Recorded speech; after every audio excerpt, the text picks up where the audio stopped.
Estimados estudiantes, este ya es el último video de este proyecto de investigación. Nos encontramos en la fase final, que es ya la construcción de las conclusiones del proyecto de investigación. Cada uno de los apartados del proyecto de investigación tiene un propósito particular. La mayoría de los textos del proyecto de investigación, de alguna manera, toman sus referentes de otros autores, ¿cierto? Y no se deja ver la postura de quien escribe.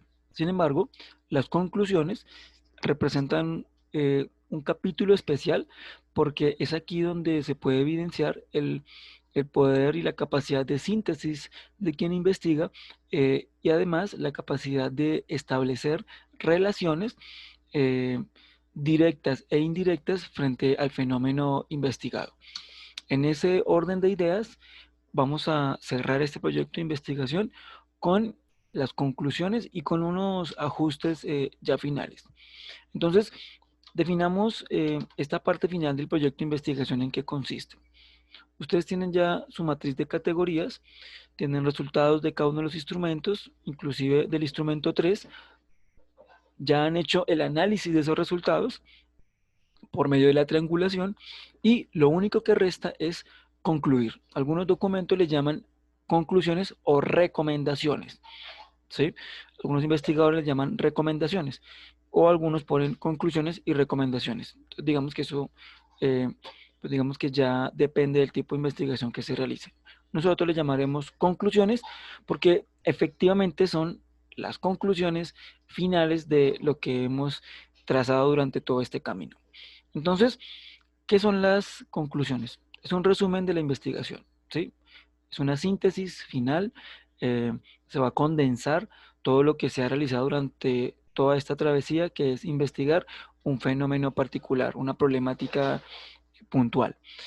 Aquí se van a discutir los resultados con otras investigaciones. Como ustedes leyeron diferentes investigaciones, van a hacer un diálogo entre esas investigaciones y la investigación de ustedes para garantizar si lo que esas investigaciones decían era cierto, si no era cierto, si aplica para la población que ustedes utilizaron. Pensemos, por ejemplo, en un fenómeno como el educativo, eh, y pensemos en la virtualidad. Algunas prácticas de educación han servido, por ejemplo, para Bogotá, ¿cierto? Inclusive para algunas poblaciones que tienen capacidad de conectarse a Internet. Pero pensemos en una población sin conectividad, pensemos en el Chocó, pensemos en el Amazonas. ¿Será que implementar un modelo como el que tenemos aquí funciona en otros lugares?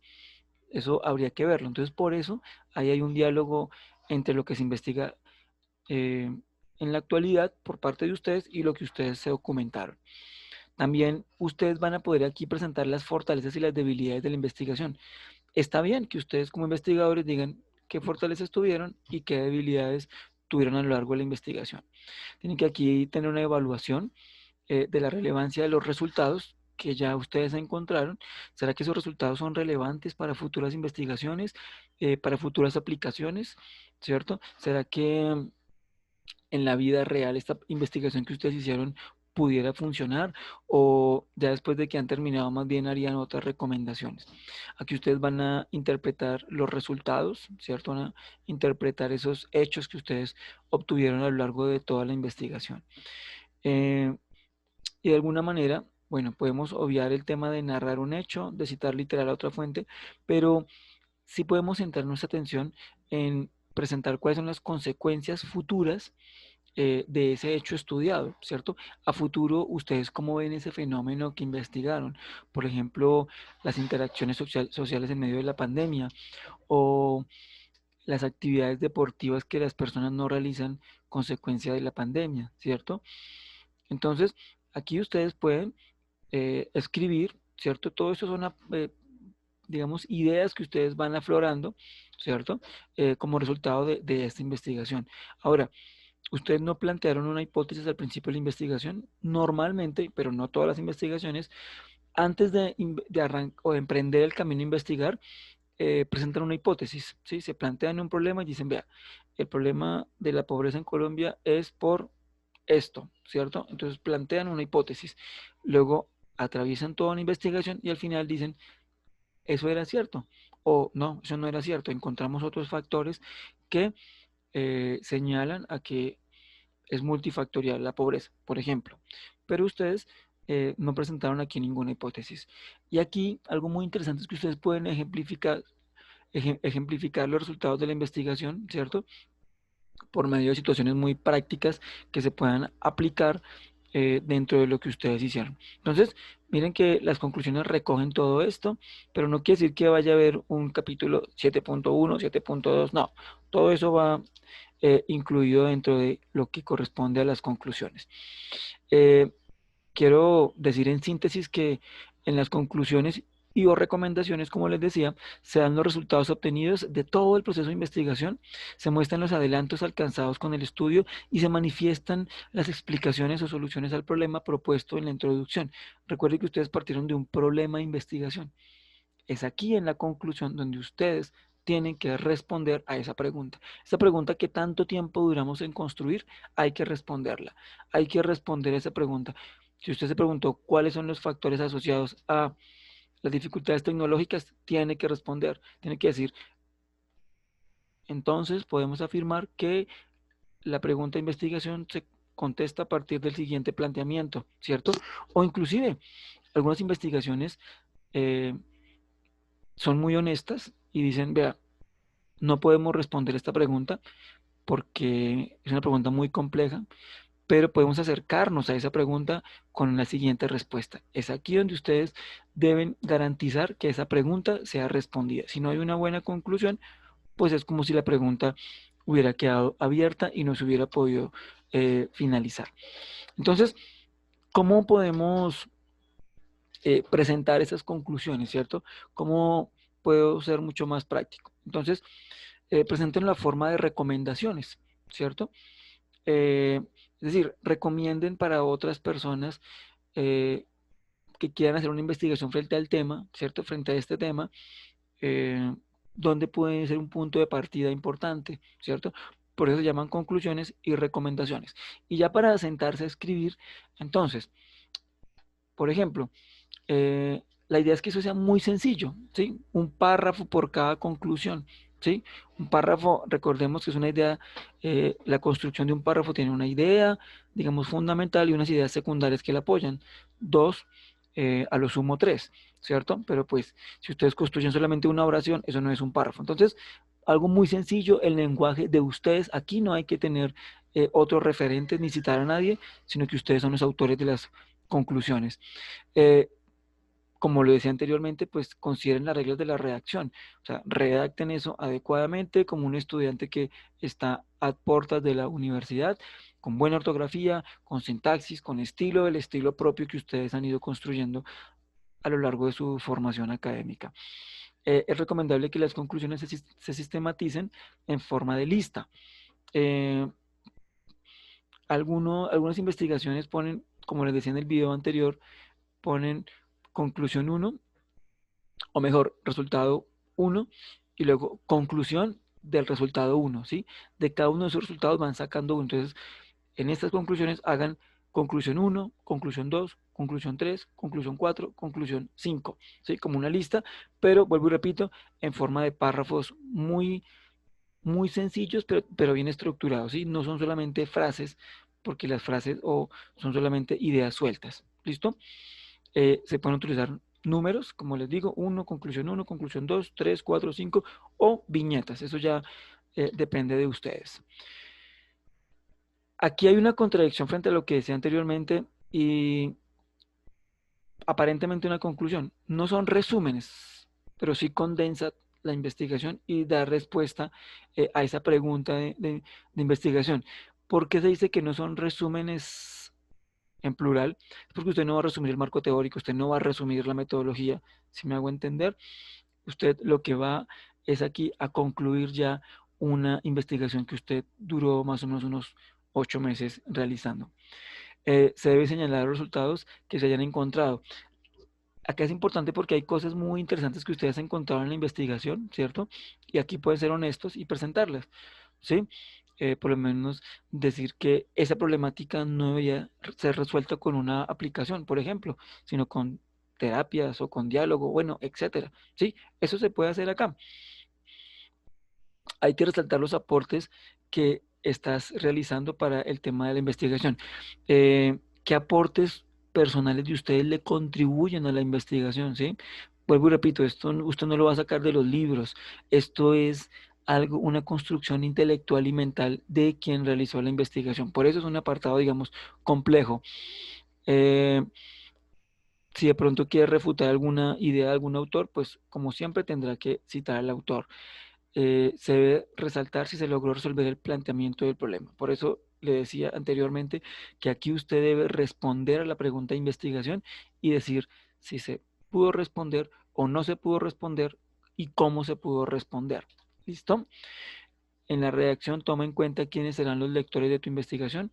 Eh, Normalmente uno siempre escribe para un público, ¿cierto? Este video yo lo estoy haciendo para, esto es un tipo de texto, es un texto audiovisual. Y yo estoy pensando en estudiantes de grado 11 que están cerca de recibir un título de grado, ¿cierto? Entonces, yo estoy haciendo este video para ustedes y mi lenguaje es para ustedes y estoy considerando que ustedes han visto los anteriores videos y han estado en las clases, por lo tanto lo hago en ese marco. Ustedes tienen que pensar para quién quieren escribir, ¿cierto? Si para su lector, que lo ideal es que no sea solo para su lector, sino para otras personas. Ha sido muy interesante porque estos proyectos de investigación que hemos llevado en el colegio, algunos estudiantes cuando llegan a las universidades, algunos han llegado al SENA y a otros lugares y les piden emprender un proyecto de investigación, muchos toman esta investigación como un punto de partida y desde ahí empiezan en sus universidades a tomar, digamos, otros rumbos y otros enfoques. Entonces, aunque a ustedes esto les parezca muy aburrido y lo echen en saco en roto, para varios de ustedes será muy relevante estas investigaciones. Y eso es una actividad práctica, es un taller para investigación, pero nosotros no lo vamos a hacer. Entonces, ya para concluir, eh, me queda decirles que ustedes deben tomar su documento, descargarlo. La próxima semana tendremos asesoría con tutores. Descarguen el documento en Word. Les voy a dejar este video. Es un video que muestra cómo referenciar. Ojo, porque la mayoría de ustedes está pegando simplemente los links al final como en referencias y eso no es verdad. Una cosa son las citas. Las citas son estas que ustedes van a ver a continuación y en este video les explican cómo elaborarlas, aunque en clase ya lo habíamos hecho. Una cita es esto. Es, por ejemplo, decir que este párrafo no es del autor, no es una idea de él, sino que él lo parafraseó de Romero 2010. Sí, es un ejemplo. Esto es una cita. ¿Listo? Entonces bajen su documento, empiecen a revisar dónde están las citas, que estén bien citados. Si copiaron algo literal del autor, ya saben que además de Romero 2020 o de la página, tienen que poner la página de donde lo tomaron. Entonces en este ejemplo específico, el link yo se los voy a dejar para que lo miren. eh, Debe incluir la página P, ¿cierto? La página, ¿sí ve? En esta aplicación o esta herramienta de Word, permite colocar la página y lo ponen con dos puntos, ¿sí? Eh, yo prefiero que dejen la P, P punto y la página. Este autor lo hace con Torres, 2014, P punto 25. Algunos documentos ponen 2.25. Digamos que es un lenguaje que uno puede entender, uno ya sabe que 2.25 es que está en la página 25 del libro de Torres 2014, ¿sí? Pero si dejamos la P, pues también es lo mismo, estamos entendiendo lo mismo. Estas son las citas, ¿listo? Aquí este video les va a mostrar cómo está lleno de citas. Esa es una cita de más de 40 palabras, por lo tanto va en un párrafo aparte, con sangría, ¿cierto? Y,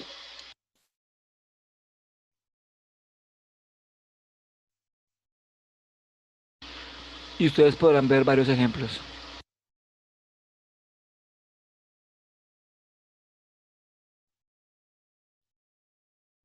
Aquí está UNAM 2015, aquí está UNAM 2015, 2010 y al final las referencias. Estas son las referencias según APA. El nombre del autor, Romero T, metodología de investigación y etcétera. Entonces, ¿cuál es mi recomendación?